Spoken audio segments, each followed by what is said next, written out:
بعض لوگ یہ سمجھتے ہیں کہ لقمہ لینے اور دینے سے سجدہ سہو واجب ہو جاتا ہے، ایسا کچھ نہیں ہے۔ لقمہ 3 مرتبہ سبحان اللہ کہنے کی مقدار میں تاخیر ہو کسی رکن کو ادا کرنے میں، جیسے دیکھیں نا، میں کھڑا تھا، اللہ اکبر کر کے نماز شروع کی، سبحانک اللہم و بحمدک پڑھ کر اعوذ باللہ بسم اللہ پڑھی، تو اس کے بعد میں خاموش ہو گیا۔ اب مجھے سورۃ الفاتحہ پڑھنی تھی نا، لیکن میں خاموش ہو گیا، یا سورۃ الفاتحہ پڑھ لی، مجھے کوئی سورت ہی نہیں یاد آ رہی۔ کئی مرتبہ ہو جاتا ہے، بے توجہی اتنی ہو جاتی ہے، یعنی ذہن اتنا ڈسٹرب ہو جاتا ہے، انسان ہے نا، وہ سورت ہی نہیں کوئی یاد آ رہی کہ کون سی سورت پڑھنی ہے، تو وہ 3 مرتبہ سبحان اللہ سبحان اللہ سبحان اللہ اتنی کہنے کی مقدار گزر گئی، اس کے بعد اسے یاد آیا ہاں یار قل ہو اللہ پڑھنی، تو اب اس کے اوپر سجدہ سہو واجب ہو چکا ہوا ہے۔ 3 مرتبہ سبحان اللہ کہنے کی مقدار اگر کسی رکن میں تاخیر ہو گئی، جس طرح یوں دیکھیں اس نے پوری قرات کمپلیٹ کر لی، یعنی سورۃ الفاتحہ بھی پڑھ لی، ساتھ سورت بھی ملا لی، اب کیا کرنا تھا، رکوع کرنا تھا، لیکن رکوع کرنے سے پہلے نہ وہ 3 مرتبہ سبحان اللہ کہنے کی مقدار خاموش رہا، پھر رکوع کیا تو پھر سجدہ سہو ہے، رکوع کرنے کے بعد اٹھ کر آرام سے کھڑا ہی رہا، کچھ پڑھ ہی نہیں رہا۔ اس طرح ہوتا ہے نا، اللہم ربنا ولک الحمد حمدا کثیرا طیبا واسعا وغیرہ کے الفاظ پڑھ سکتا ہے، کچھ پڑھ رہا ہے تو پھر تو ٹھیک ہے، لیکن اللہم ربنا ولک الحمد کہہ کر ایسے ہی خاموش کھڑا ہے۔ 3 مرتبہ سبحان اللہ کہنے کی مقدار گزر گئی تو پھر سجدہ سہو واجب ہو جاتا ہے۔ سجدہ سہو اصل میں یہ ہے کہ رکن میں تاخیر کر رہا ہے، تو لقمہ دینے اور لینے سے سجدہ سہو نہیں ہوتا۔ جس طرح امام صاحب نے دوسری رکعت میں بیٹھنا تھا لیکن غلطی سے کھڑے ہونے لگے تو کسی نے پیچھے سے لقمہ دیا اللہ اکبر، تو وہ بیٹھ گئے وہیں، تو اب سجدہ سہو کرنے کی ضرورت نہیں ہے۔ اسی طرح بعض نمازیں جہری ہوتی ہیں اور بعض سری ہوتی ہیں۔ سری کا مطلب ہوتا ہے جن میں آہستہ آواز میں تلاوت ہوتی ہے، اور جہر کے اندر بلند آواز سے تلاوت ہوتی ہے۔ اس کا الٹ کر دیا امام صاحب نے، مطلب جس طرح ہے عشاء کی نماز، یہ جہری نماز ہے، تو اس جہری نماز میں امام صاحب نے آہستہ آواز میں قرات کرنا شروع کر دی۔ یا ظہر کی نماز ہے، یہ سری ہے، اس میں بلند آواز سے تلاوت کرنا شروع کر دی۔ تو اب کیا حکم ہے؟ یاد رکھیے گا، ایک آیت کی مقدار اگر اس نے پڑھ لیا اونچی آواز سے آہستہ پڑھنے والی نماز میں، ظہر میں جیسے ہے نا، اس نے اونچی آواز سے پڑھ لیا الحمدللہ رب العالمین، پڑھ لیا تو سجدہ سہو واجب ہو جائے گا، کیونکہ آہستہ پڑھنا واجب تھا۔ ایک آیت کی مقدار ہمارے ہاں یہ سمجھا جاتا ہے شاید الحمدللہ رب العالمین یہ پوری یہ آیت ہے تو اتنی ہی مقدار ہے، ایسا نہیں ہے۔ علماء نے بیان کیا ہے کہ تقریباً 6 لفظ جس پڑھ لیے تو گویا ایک آیت کی اس نے تلاوت کر لی ہے۔ جس طرح والعصر، یہ بھی تو ایک آیت ہی ہے پوری، تو اتنے کے لفظ وہ پڑھ لے ادا کر لے تو گویا اس نے آیت کی تلاوت کر لی۔ لیکن سورۃ الفاتحہ کا مسئلہ تھوڑا مختلف ہے، یہ یاد رکھیے گا۔ لقمہ کے اعتبار سے سجدہ تو اب اس کے اوپر ہو گیا واجب، سجدہ صاحب کرے گا، لیکن لقمہ اگر کسی نے پیچھے سے دے ہی دیا،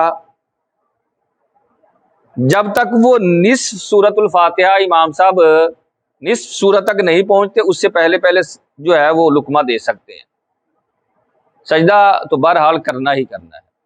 آہستہ آواز میں امام صاحب پڑھ رہے تھے الحمدللہ رب العالمین الرحمن الرحیم، یاد ہے میں تو عشاء کی پڑھ رہا ہوں، مجھے تو بلند آواز سے پڑھنی ہے، تو دوبارہ سے شروع کر دی الحمدللہ رب العالمین بلند آواز سے۔ اب سجدہ صاحب نہیں ہے، لیکن آدھی سے زیادہ پڑھ لی پھر دوبارہ شروع ہوئے تو پھر سجدہ صاحب آ جائے گا۔ آدھی تک چھوٹ دی تھی لیکن آدھی سے زیادہ پڑھنے کی صورت میں پھر جو ہے سجدہ سہو آئے گا۔ بس اوقات یوں ہو جاتا ہے، ترتیب واجب تو ہے، قرآن پاک کی جو ہم صورتیں پڑھتے ہیں ان کے اندر ترتیب ہونی چاہیے، مطلب پہلی صورتیں پڑھنی چاہیے، پھر دوسری رکعت کے اندر اس سے اگلی صورتوں کے اندر ہونا چاہیے، اس سے آگے اس سے اگلی صورتیں ہونی چاہیے۔ ترتیب سے یہ مراد نہیں ہے کہ سورۃ الفاتحہ کے بعد آپ جو ہے جناب سورۃ البقرہ ہی شروع کریں، سورۃ البقرہ کے بعد جو ہے سورۃ آل عمران پڑھیں، ایسا نہیں کہہ رہا۔ ترتیب سے مراد یہ ہوتی ہے کہ جناب پہلی رکعت میں اگر آپ نے سورۃ البقرہ سے پڑھا ہے تو اب اس سے اگلی صورتیں جو رہ گئی ہیں نا باقی، ان صورتوں میں سے کوئی صورت پڑھیں آپ۔ سورۃ انعام جو آگے جا کر آ رہی ہے وہ پڑھ لیں، کوئی آگے جا کر جو صورت آ رہی ہے نا اس سے پڑھنا ہے۔ اگر آپ نے پہلی رکعت میں قل هو اللہ پڑھ لی تو اب دوسری رکعت میں آپ نے تبت یدا نہیں پڑھنی یا سورۃ البقرہ نہیں شروع کرنی، پیچھے نہیں جانا، آگے جانا ہے۔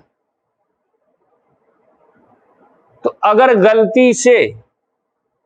سے جان بوجھ کے تو مسلمان ظاہرہ الٹا قرآن نہیں پڑھتا، غلطی سے یوں ہوا کہ پہلی رکعت کے اندر ہی اس نے سورۃ الناس پڑھ لی، تو اب غلطی سے ہوا ہے چونکہ، تو دوسری رکعت میں وہ اس سے پیچھے پڑھ لے، یا پہلی رکعت کے اندر اس نے سورۃ الکوثر پڑھی اور دوسری رکعت کے اندر نا وہ غلطی سے اس نے سورۃ الفیل شروع کر دی، جب شروع کی اس وقت یاد آیا وہ یار یہ تو دوسری رکعت ہے، پہلی میں نے وہ پڑھی ہوئی ہے۔ تو اب حکم اس کے لیے یہ ہے کہ جو شروع کر دیا نا اس کو پورا کرنا واجب ہے، وہی پڑھے، اس کو چھوڑنا نہیں ہے۔ یہ نہ ہو کہ وہ چھوڑ کے کہ یار پہلی میں نے وہ کوثر پڑھی تھی تو اب میں فیل پڑھ رہا ہوں، نہیں میں آگے جو ہے سورۃ الکافرون پر چلا جاؤں، نہیں، جو شروع ہو گئی اسی کو کمپلیٹ کرنا ہے۔ تو اگر غلطی سے صورتوں میں ترتیب الٹ پلٹ ہو ہی گئی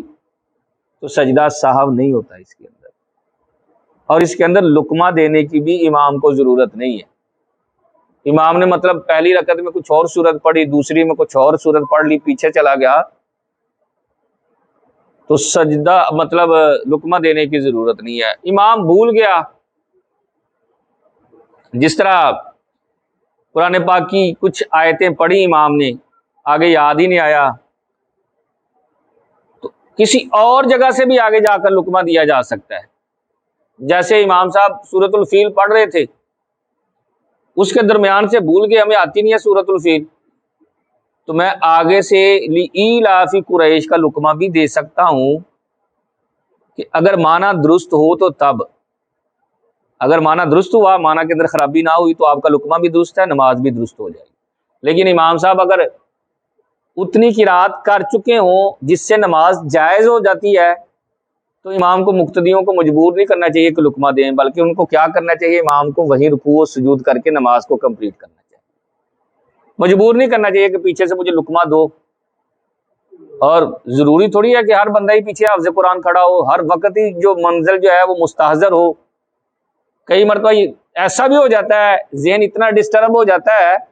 کہ بندے کو سورۃ الاخلاص بھی نہیں آ رہی ہوتی، ڈسٹربنگ ہو سکتی ہے بھائی۔ اور ویسے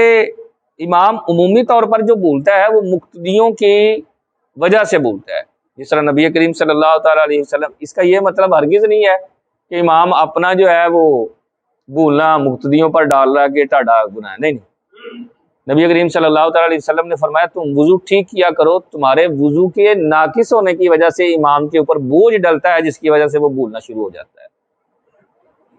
لیکن میں نے کتنی مرتبہ اپنی مسجد میں دیکھا ہے داڑھی سفید ہو گئی ہوئی ہے، وضو نہیں کرنا۔ ہماری مسجد میں ایک بندہ آتا ہے، سب سے پہلے اٹھ کر وہ جاتا ہے، ویسے آگے بیٹھتا ہے، آ کر میں سلام پھیرتا ہوں، سب سے پہلے اٹھ کر جاتا ہے، کیونکہ مسئلہ اسے سننے کی عادت نہیں ہے۔ ایک دن میں وضو کر رہا تھا تو پاؤں دھویا تو ایڑیاں دھوئی نہیں،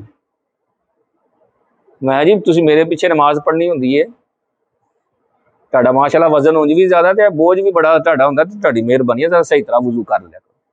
سفید داڑھی ہے، جلدی بڑی ہے نا، پتہ نہیں پیچھے کی ہو جانا ہے، پیچھے ہو کیا جانا ہے۔ میں جو نماز پڑھنے آیا ہوں نا، یہی وقت میں پتہ نہیں ساری دنیا کے کسٹمر میرے پاس آنے ہیں، وہ شیطان ہے۔ نبی کریم صلی اللہ تعالیٰ علیہ وسلم نے فرمایا جب نماز پڑھتے ہیں تو ایک خنزب نامی شیطان ہے جو بندہ مومن کے دل میں وسوسے ڈال کر قرآن کو نہ بلانے کی کوشش کرتا ہے۔ حضرت سعد بن ابی وقاص بارگاہ رسالت میں حضرت یا رسول اللہ میں قرآن حفظ کرتا ہوں، آپ سے کچھ سیکھتا ہوں، پڑھتا ہوں، نماز میں پڑھنے لگتا ہوں تو بھول جاتا ہوں۔ نبی کریم صلی اللہ تعالی علیہ وسلم نے نا ایسے سینے پہ ہاتھ مارا، ایسے نیچے کیا، فرمایا خنزب نامی شیطان چلا گیا ہے سعد، اب تمہیں پریشان ہونے کی ضرورت نہیں ہے، اب جو بھی یاد کرو گے اللہ تمہیں یاد ہی رہنے کی توفیق عطا فرمائے گا۔ وہ تو سرکار کا ہاتھ تھا، ظاہر ہے تو سرکار کے ہاتھ پھرنے سے تو بڑے بڑے کام جو ہے وہ آسان ہو جاتے ہیں، شیطان وہاں سے بھاگ جاتے ہیں۔ تو لیکن ہمیں پراپر پورا وضو سیکھنا چاہیے، دین سیکھنے میں شرم نہیں ہونی چاہیے، دین سیکھنے میں بالخصوص، بقیہ معاملات میں ہونی چاہیے، جہاں ہم شرم نہیں کر رہے نا ان معاملات میں ہونی چاہیے، بقیہ سارے معاملات ہم نے برہنہ کر دیے ہیں، دین کے معاملے کا نہیں یار انہیں مسئلہ میں پوچھاں گا، تو ایسا نہیں ہونا چاہیے۔ دین کو بالخصوص محبت کے ساتھ سیکھیں، ذوق اور شوق کے ساتھ سیکھیں۔ یقین مانیں بندہ سیکھ کر جب عمل کر رہا ہوتا ہے نا اس کی تو بات ہی کیا ہے، پھر نماز پڑھنے کا مزہ آئے گا، نماز میں روحانیت جو ہے وہ محسوس ہونی چاہیے، نماز پڑھنے کے بعد جو ہے دل میں اس کی کیفیت محسوس ہونی چاہیے، یار واہ نماز پڑھیں، بدن ہلکا ہونا چاہیے،